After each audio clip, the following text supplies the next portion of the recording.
Assalamualaikum warahmatullahi wabarakatuh. Kembali ketemu dengan saya lagi, Askan Setiabudi. Kali ini saya akan membahas tentang hypnoselling. Nah, apakah itu hypnoselling? Hypnoselling terdiri dari dua kata, yaitu hipnosis dan selling. Nah, apa itu hipnosis? Hipnosis adalah suatu keadaan atau suatu kegiatan untuk menembus critical area, sehingga kita bisa masuk ke alam bawah sadar dari klien. Dan kalau selling tentunya Anda sudah paham, yaitu kegiatan untuk menjual sesuatu kepada klien. Nah, kalau begitu apa itu hypnoselling? Hypnoselling adalah usaha untuk menjual sesuatu kepada orang lain dengan cara-cara ilmu hipnosis, dengan cara-cara menembus critical area sehingga customer atau calon customer fokus kepada apa yang kita sampaikan di alam bawah sadar mereka. Nah, sebelum kita bahas tentang bagaimana cara menjual dengan cara hipno, maka sekarang mari kita bahas terlebih dahulu bagaimana agar jualan kita laris. Yang pertama adalah kita harus punya nilai tambah. Di video-video saya yang lain Anda bisa cek, kita harus memiliki yang namanya USP, added value atau benefit. Semakin banyak nilai tambah kita, maka semakin mudah kita akan menjual ke customer kita. Yang kedua, dikomunikasikan. Percuma kita punya added value yang bagus, benefit yang bagus kalau nggak kita komunikasikan. Ibarat gadis amat sangat cantik tinggalnya di atas bukit, di balik air terjun, di bawah pohon tumbang, di dalam gua pula. Tentunya nggak akan ada yang tahu. Yang ketiga, produk Anda keren, sudah dikomunikasikan tapi bukan ke orang yang tepat. Tentunya nggak akan laku. Ibarat jualan Pajero ke anak TK, tentunya mereka nggak bisa membeli, bukan? Jadi yang ketiga adalah komunikasikan ke orang yang tepat. Yang keempat, dalam jumlah yang banyak atau quantity. Kenapa demikian? Karena ada hukum probabilitas. Semakin banyak orang yang Anda beritahu, maka peluangnya atau probabilitasnya untuk produk Anda terjual akan semakin besar. Yang kelima adalah dengan cara yang tepat. Jadi walaupun produk Anda keren, sudah Anda komunikasikan kepada orang yang tepat dengan jumlah yang banyak, tapi caranya salah, maka hasilnya juga nggak akan maksimal. Nah, cara yang salah inilah yang kemudian kita akan bahas hypnoselling atau menjual dengan metode hypnoselling. Nah, sebelum kita bahas lebih jauh tentang hypnoselling, kita pahami dulu tentang hipnosis. Hipnosis ada dua aliran. Yang pertama ada yang mistis, ada yang sains. Ada yang menganggap hipnosis adalah mistis, tapi banyak yang kemudian setelah mempelajarinya memahami bahwa hipnosis adalah sangat-sangat ilmiah. Yang kedua ada yang menganggap hipnosis adalah mitos. Yang kedua ada yang menganggap hipnosis adalah fakta. Beberapa waktu yang lalu saya bisa menghipnosis sekian banyak orang, ada yang lupa namanya, ada yang lupa dia ada di mana, ada yang makan kertas rasa makan nasi goreng dan sebagainya dan sebagainya. Dan itu fakta, bukan mitos, saudara-saudara. Dan yang ketiga ada yang memahami hipnosis secara tradisional dan secara modern. Kalau boleh saya artikan, ada yang menganut aliran hipnosis hitam, ada yang menganut aliran hipnotis putih. Yang putih adalah yang ilmiah, apa adanya, rasional. Sementara yang hitam biasanya ditambahi dengan mistis-mistis tertentu. Nah, kembali ke tentang penjualan, kembali ke selling. Apa sih itu selling? Hakikatnya selling adalah bagaimana membantu orang lain untuk mendapatkan apa yang mereka inginkan. Nah, ada dua prinsip dasar dari ilmu hipnosis. Yang pertama adalah passing, yang kedua adalah leading. Passing dan leading ini bisa diumpamakan kayak orang mancing. Masih ingat ketika Anda mancing, begitu umpan Anda dimakan oleh ikan, maka Anda ikuti dulu kemana ikan itu bergerak. Setelah cukup lama, baru Anda tarik itu pancing. Itulah leading. Mengikuti ikan kemana bergerak namanya passing. Dalam teori hipnosis, ketika kita melakukan passing, maka orang akan dalam kondisi yang nyaman. Karena dia merasa kita setuju dengan dia, kita sama dengan dia, kita adalah teman buat dia. Ketika seseorang nyaman, maka critical area dia terbuka. Dan saat itulah baru kita leading. Kita tawarkan apa yang mau kita tawarkan kepada dia. Nah, kenapa sih ketika orang merasa nyaman, dekat dengan kita, merasa kita baik pada dia, merasa kita sama dengan dia, menjadikan dia kemudian mudah kita kendalikan karena critical area dia terbuka, sehingga kita bisa mudah masuk ke alam bawah sadar dia dan melakukan sugesti-sugesti seperti yang kita mau. Nah, untuk melakukan pacing, Anda harus paham misalnya dia tipe apa, visual, auditory, atau kinestetik. Ketika visual, maka upayakan dalam penjualan Anda banyak menunjukkan visual-visual berupa gambar-gambar yang menarik, berupa video-video yang keren. Ketika calon customer Anda auditory, maka Anda harus menjadi pendengar yang baik. Anda harus mengatakan kedengarannya Anda cocok dengan produk ini. Kalau visual tadi, kelihatannya Anda cocok dengan produk ini.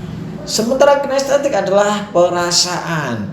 Mereka suka megang-megang produk yang mau dia beli, incip-incip, mencium baunya, test drive, merasakan kenyamanannya, masuk ke rumah yang mau dia beli. Intinya dia tidak bisa hanya melihat gambar, tidak bisa hanya mendengar cerita, tapi dia harus merasakan. Nah, pastikan Anda memahami calon customer Anda sehingga Anda mudah masuk ke alam bawah sadar dia. Nah, sekarang kita masuk ke 3 langkah hypnoselling. Yang pertama adalah membangun koneksi. Inti dari membangun koneksi adalah memahami. Apa itu memahami? Gunakan kacamata mereka untuk memahami mereka. Jangan paksakan kacamata Anda untuk memahami mereka. Kalau di NLP kita kenal namanya the map is not the territory. Peta itu tidak mewakili wilayah. Artinya apa? Jangan mempersepsikan calon customer Anda seperti Anda punya persepsi tentang diri Anda atau persepsi Anda tentang kebanyakan orang yang lainnya. Pastikan persepsi Anda adalah betul-betul tentang mereka. Tentunya kita harus lebih banyak mengetahui mereka daripada kita mengetahui diri kita. Nah, setelah terjadi koneksi atau kedekatan atau bonding, baru yang kedua kita sampaikan nilai tambah. Dalam menyampaikan nilai tambah, perhatikan 3 unsur berikut ini. Yang pertama, sesuaikan dengan gaya komunikasi mereka. Seperti yang saya bahas di awal, ada orang visual, ada orang auditory, dan ada orang kinestetik. Jadi pastikan ketika Anda menjual ke orang visual, Anda banyak menunjukkan tampilan-tampilan yang menarik, desain-desain yang keren. Ajak mereka untuk kemudian melihat visual dari apa yang Anda tawarkan. Kalau Anda menawarkan orang yang auditory, Anda harus banyak mendengar dan sering-sering gunakan kata-kata misalnya kedengarannya tawaran ini pasti menarik buat Bapak. Saya dengar Bapak suka dengan mobil-mobil tertentu misalnya. Beda dengan visual, Anda harus bilang kelihatannya. Bagaimana kalau orang itu kinestetik? Saya rasa produk ini pas buat Bapak. Silakan dicoba, silakan test drive. Ayo Pak, ikut saya, kita lihat produknya. Jadi pahami gaya komunikasi masing-masing orang sehingga Anda tidak kehilangan mereka. Pak, bagaimana cara saya memahami masing-masingnya? Kan tidak mungkin Pak saya ngetes dulu mereka. Nah, jangan kemana-mana, saya akan kembali setelah yang satu ini. Cara mengetahui mereka visual, auditory, kinestetik adalah salah satunya adalah dari dandanan mereka. Biasanya orang visual kelihatan lebih jreng. Kalau orang kinestetik biasanya lebih banyak bergerak, lebih banyak berekspresi. Kalau orang auditory biasanya lebih banyak diam. Kalau orang visual biasanya lebih suka melirik ke kanan atas atau kiri atas. Kalau orang auditory biasanya melirik datar kanan, datar kiri. Sementara orang kinestetik seringkali melirik kanan bawah atau kiri bawah. Bisa juga dengan cara mendengar apa yang sering mereka katakan. Orang visual biasanya lebih suka pakai kata-kata kelihatannya menarik, kelihatannya enak. Sementara orang auditory biasanya suka pakai kata-kata, saya dengar produk Anda bagus. Saya dengar apa yang Anda sampaikan kemarin di radio misalnya. Sementara kinestetik biasanya lebih suka pakai kata-kata, saya rasakan produk ini enak. Saya rasa saya cocok dengan produk ini. Nah, begitu customer Anda menggunakan kata saya dengar, maka Anda pun harus mengikuti saya dengar. Begitu konsumen Anda mengatakan saya lihat, Anda pun harus menggunakan kalimat saya lihat.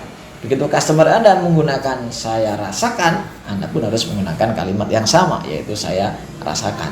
Jangan sampai customer Anda bilang saya lihat, Anda mengatakan kedengarannya. Jangan sampai customer Anda mengatakan menurut perasaan saya, Anda sampaikan menurut pengamatan saya. Tentunya Coba sembung, bawa gergaji, nggak nyambung Ji. Berikutnya yang perlu Anda perhatikan adalah bagaimana gaya mereka mengambil keputusan. Yang pertama, ada orang yang ketika mengambil keputusan tergantung orang lain. Nah, bagaimana cara menjual ke mereka? Maka sering-seringlah tunjukkan testimoni. Sering-seringlah kemudian Anda sampaikan bahwa si fulan telah membeli. Bahkan bila perlu, Anda telepon orang yang sudah membeli atau Anda tunjukkan WA orang yang sudah membeli dan puas tentunya dengan produk Anda. Untuk apa? Untuk menguatkan agar calon customer lebih percaya dan membeli produk Anda. Biasanya dalam personality orang-orang seperti ini dikenal namanya pragmatis. Dia kalau mengambil keputusan tergantung orang lain. Yang kedua, ada yang mengambil keputusan berdasarkan data. Kalau sama orang-orang seperti ini, tunjukkan data-data sudah berapa banyak produk Anda yang laku, penelitian-penelitian yang menguatkan produk Anda, referensi-referensi yang membenarkan produk Anda, berita-berita yang memberitakan produk Anda, yang memuji produk Anda. Mereka butuh data itu untuk mengambil keputusan. Nah, dalam teori personality orang-orang seperti ini disebut namanya melankolis. Yang ketiga, ada tipe orang ketika mengambil keputusan pede dengan dirinya sendiri. Mereka nggak butuh pertimbangan orang lain, mereka nggak butuh data. Apa yang mereka yakini, mereka beli. Apa yang mereka yakini, mereka ambil. Apa yang mereka yakini, mereka putuskan sendiri. Tipe-tipe seperti ini tentunya Anda tinggal mengorangkan mereka. Anda tinggal memuji mereka. Anda tinggal mengatakan produk ini pas buat Bapak. Spesial saya pilihkan ini buat Bapak. Produk ini kami buat tidak banyak. Tentunya Bapak akan sangat bangga ketika memiliki produk ini. Tentunya keluarga Bapak akan bahagia ketika Bapak belikan ini buat mereka. Tentunya Bapak, tentunya Ibu. Jadi puji diri mereka secara pribadi. Nah, orang-orang seperti ini dalam personality masuk ke kategori koleris atau sanguin. Yang ketiga, Anda harus paham tentang unsur emosi. Dalam NLP ada dua pendekatan. Yang pertama, metaprogram mendekat. Yang kedua, metaprogram menjauh. Metaprogram mendekat dikasih nama mengejar kenikmatan. Sementara metaprogram menjauh dinamakan menghindari kesengsaraan. Contohnya apa yang metaprogram mendekat atau mengejar kenikmatan? Bapak kalau beli sekarang dapat door prize loh 2 bulan. Hai Ibu, kalau beli 2 gratis 1 loh, tapi hanya malam ini. Contoh yang lain misalnya, Bapak Ibu mau beli rumah, dapat mobil, sekarang saatnya. Jadi mereka mengharapkan kenikmatan. Biasanya orang-orang ini sering menggunakan kalimat-kalimat saya ingin, saya mau, saya berharap, saya suka. Jadi perhatikan kalimat-kalimat calon customer Anda ketika Anda ngobrol dengan mereka. Yang kedua, menjauhi kesengsaraan. Metaprogram menjauh. Biasanya orang-orang ini takut kehilangan sesuatu. Misalnya, kalau tidak beli sekarang, besok diskon sudah tiada. Jangan sampai kompetitor Anda tahu lebih dulu daripada Anda. Itu contohnya. Berikutnya, Anda pasti menyesal kalau nggak segera mengambil keputusan. Nah, Anda bisa mengetahui mereka dengan salah satu caranya adalah dengan mendengarkan kalimat-kalimatnya. Misalnya, mereka sering menggunakan saya khawatir, saya takut, jangan-jangan. Nah, perhatikan kalimat-kalimat itu, maka biasanya orang-orang seperti itu adalah metaprogramnya menjauh atau menghindari kesengsaraan. Oke, setelah yang pertama membangun koneksi, yang kedua menyampaikan nilai tambah, yang ketiga yang tak kalah penting adalah mendapatkan komitmen. Supaya mendapatkan komitmen, Anda harus mainkan kembali metaprogram menjauh dan mendekatnya. Misalnya, Ibu mumpung diskon, beli 1 yang harusnya 100.000, khusus hari ini hanya 50.000. Ibu, jangan sampai menyesal loh kalau nggak ngambil segera peluang ini. Jadi diulangi lagi apa-apa kaidah emosi yang metaprogram mendekat atau menjauh seperti yang saya sampaikan tadi. Yang kedua, berikan tambahan penawaran spesial. Katakan pada mereka, karena ini hari ulang tahun kami dan spesial buat ibu wanita kelima yang datang ke counter kami, maka kami kasih merchandise dengan catatan ibu DP 50%. Atau misalnya khusus Februari dari Valentine yang penuh dengan kasih sayang, bagi Anda yang membawa KTP pasangan Anda, saya kasih tambah diskon 10%. Waduh Pak, saya nggak bawa KTP. Oke, foto KTP-nya adakah? Maka kalau dia betul-betul tertarik, dia akan telepon pasangannya untuk segera ngirim foto KTP. Terbayang kan betapa heroiknya saat seperti itu, maka dia pasti mudah Anda kendalikan untuk segera closing. Yang ketiga adalah amankan dengan garansi. Pastikan customer Anda merasa aman dan nyaman karena mendapatkan garansi kepuasan 100% dari Anda. Termasuk garansi produk boleh kembali, termasuk garansi 100% puas, garansi 100% bermanfaat. Nah, bagaimana kalau masih tetap ditolak? Kalau ditolaknya karena kira-kira mereka tidak percaya dengan Anda, ulangi langkah pertama. Apa itu? Bangun building rapport, bangun kedekatan, bangun trust, bangun kepercayaan, bangun koneksi yang lebih baik. Makanya di sini kenapa kedekatan itu penting, baik itu terhadap calon customer ataupun terhadap customer. Karena kedekatan, trust, koneksi adalah salah satu rahasia dari terjadinya transaksi. Bagaimana kalau ditolaknya karena poin nomor 2, yaitu mereka belum butuh? Yang pertama, sekali lagi, kuatkan nilai tawar produk Anda, perbesar USP-nya, perbesar benefitnya, perbesar nilai tambahnya. Kemudian Anda perkuat bagaimana cara komunikasi mereka. Anda perkuat kembali komunikasi Anda mengikuti pola komunikasi mereka, visual, auditory, atau kinestetika. Kemudian perhatikan baik-baik cara mereka mengambil keputusan. Kalau berdasarkan orang lain, segera cari referensi yang lebih kuat untuk meyakinkan mereka. Kalau berdasarkan data, cari data yang lebih valid untuk meyakinkan mereka. Kalau gaya pengambilan keputusan adalah diri sendiri, maka pastikan mereka lebih istimewa. Atau yang ketiga barangkali, meta program mendekatnya kurang kuat, meta program menjauhnya kurang menakutkan buat mereka. Diulangi sekali lagi sampai kemudian mereka akhirnya mengatakan ya, ya, ya. Bagaimana kalau mereka menolaknya karena mereka menunda-nunda? Kalau mereka masih menunda-nunda, sampaikan kepada mereka time limit misalnya. Ini penawaran hanya untuk seminggu ini. Lebih dari ini harga normal kembali. Yang lain yang bisa Anda sampaikan misalnya, penawaran kami terbatas Bu, hanya untuk 10 produk. Produk yang ke-11 harganya normal lagi. Jadi munculkan time limit atau produk limit. Apa itu time limit? Waktu yang pendek. Apa itu produk limit? Jumlah produk yang terbatas. Atau bisa juga Anda munculkan service limit. Apa itu service limit? Pelayanan ini terbatas jangka waktu tertentu, jumlah tertentu, kepada orang tertentu. Nah, kalau jurus 1, 2, dan 3 sudah dilakukan, tapi alasan mereka adalah nggak punya uang, bagaimana cara melobinya? Maka Anda bisa diskon mereka, bisa turunkan harga, atau permudah pembayaran. Misalnya dengan pakai kartu kredit cicilan 0% misalnya, atau dicicil dengan 0% misalnya. Atau dengan metode-metode kemudian yang lain. Sambil seiring dengan itu tambahkan lagi USP-nya, tambahkan lagi bonusnya, tambahkan lagi nilai tambah atau nilai tawar dari produk Anda. Sehingga mereka merasa, wow, ini spesial untuk saya. Kalau sudah 4-4-nya dicoba dan mereka tetap menolak, bagaimana caranya?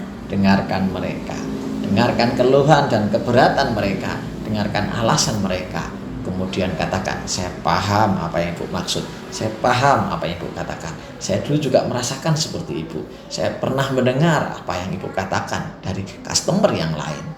Saya bisa memahami apa yang Ibu pertimbangkan. Saya pun melihat sama seperti Bapak melihat. Jadi lakukan pacing yang kesekian kalinya. Kemudian Anda utilize. Apa utilize? Anda berikan jawaban skakmat. Misalnya, Pak, saya nggak butuh barang ini sekarang karena bersamaan dengan proses pendaftaran anak saya sekolah. Maka Anda bisa menjawab, iya sih Bu, saya pun merasakan hal yang sama. Anak saya juga sekolah seperti anaknya Ibu. Nah, kira-kira dengan cara apa biar Ibu tetap bisa membiayai sekolah anak, tapi tetap bisa memiliki produk yang keren ini Bu. Jarang-jarang loh ada produk sekeren ini dan fasilitas sebaik ini. Ini khusus buat Ibu. Karena Ibu termasuk 10 pembeli pertama hari ini. Nah, jadi iakan dulu, kemudian tawarkan solusi yang win-win solution. Nah, yang terakhir ada rumus hypnoselling yang lain yang menguati materi tadi. Saya merangkumnya dengan singkatan MOGE. Mungkin Anda ingat ada namanya motor gede. Mari kita bahas, apa itu moge? M yang pertama adalah magnetis. Apa itu magnetis? Ada 3 unsur dari magnetis. Yang pertama, sampaikanlah kata-kata atau kalimat-kalimat yang mewakili kegalauan, kegundahan, kekhawatiran, ketakutan konsumen Anda. Apakah Bapak Ibu termasuk yang kesulitan mengajari anak saat belajar di rumah?